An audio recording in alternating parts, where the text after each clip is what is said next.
Last বেঞ্চের ছাত্রের সাথে কেউ বন্ধুত্ব করতো না, করতো সেটা হলো অবহেলা। কিন্তু বছরের শেষে ওই ছেলেটি গোল্ড মেডেল নিয়ে কলেজ শেষ করে। তার এই বদলে যাওয়ার পেছনে রয়েছে অনেকের অবহেলা আর বিশেষ কারো অনুপ্রেরণা। ফার্স্ট বেঞ্চে বসে থাকা, সবসময় ফার্স্ট হওয়া ছেলেটিকে সবাই ভালোবাসত, তার সাথে সবাই চাইতো বন্ধুত্ব করতে, সবাই তাকে ভাবতো খুব ভালো ছেলে সে। কিন্তু সেও একসময় মাতাল হয়ে বাড়ি ফেরে। তার এই মাতাল হওয়ার পেছনেও রয়েছে বিশেষ কারো কাছ থেকে পাওয়া অবহেলা আর প্রতারণা। যে ছেলেটি প্রতিদিন রাস্তার পাশে দাঁড়িয়ে মেয়েদের দেখে শীষ দিত বা বিরক্ত করত, সেও একসময় পরিবর্তন হয়ে যায়। সে হয়ে পড়ে অনেক ব্যস্ত।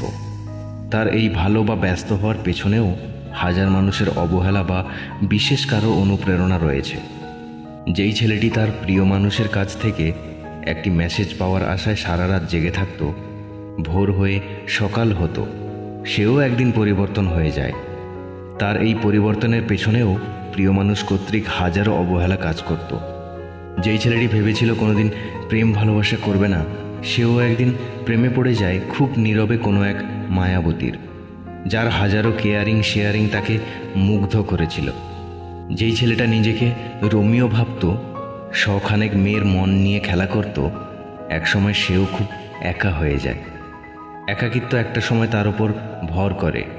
তার পাশে কেউ না থাকার কারণ হয়তো হাজারো মন ভাঙা মেয়েদের অভিশাপ। যেই ছেলেটা শুধু বেকার থাকার কারণে তাকে সুন্দরী কোনো মেয়ে না ভালোবাসত, না বিয়ে করতে চাইতো, বিশ্বাস করো সেও একদিন বড় কোনো এক কোটিপতির রাজকন্যাকে বিয়ে করে, নিজের যোগ্যতা দিয়েই। তার এই পরিবর্তনের পেছনেও হাজারো মানুষের অবহেলা বা বিশেষ কারো অনুপ্রেরণা রয়েছে। যেই মানুষটা সবসময় মাতাল হয়ে থাকতো নেশার ঘরে, সেও একদিন পরিবর্তন হয়ে যায়। তখন ভাববে তার এই পরিবর্তনের পেছনেও বিশেষ কারো হাত রয়েছে। যেই মানুষটা একদম কথা রাখতো না, নিয়মিত মিথ্যে কথা বলতো, সেও একসময় কারো কথা রাখতে গিয়ে এখন অভ্যেস করে ফেলেছে। আজ যে ছেলেমেয়েগুলো কিছু টাকার জন্য ভালো কোনো শিক্ষকের কাছে কোচিং নিতে পারছে না, বিশ্বাস করো একসময় এরাই হাজারো ছাত্রছাত্রীদের বিনামূল্যে পড়াবে। তাদের মনে এই শক্তিটা কাজ করবে কারণ একসময় নিজেরাও অনেক অবহেলিত ছিল। আজ যে মেয়েটির বা ছেলেটির মা বাবা চিকিৎসার অভাবে মারা যাচ্ছে, এরাও কোনো এক সময় জেলা বা দেশের সেরা চিকিৎসক হবে, হাজারো মানুষের চিকিৎসা করবে বিনামূল্যে। আসলে এরকম অনেক উদাহরণ আছে আমাদের চারপাশেই, একটু ভালো করে খেয়াল করলে তা আমাদের নজরে আসবে, যেখানে কারো একটু ভালোবাসা অনুপ্রেরণা পেয়ে কারো লাইফ চেঞ্জ হয়েছে, আর কারো অবহেলা পেয়ে সুন্দর আর গোছানো জীবন নষ্ট হয়েছে। জীবনটা সত্যি বড্ড অদ্ভুত। জীবনের এই রঙ্গমঞ্চে অনেক কিছুই ঘটে যা আমরা কখনোই ভাবি না, আসলে ভাবতে পারি না। কেন বলো তো? আসলে জীবনটা সত্যিই যে বড্ড আনপ্রেডিক্টেবল।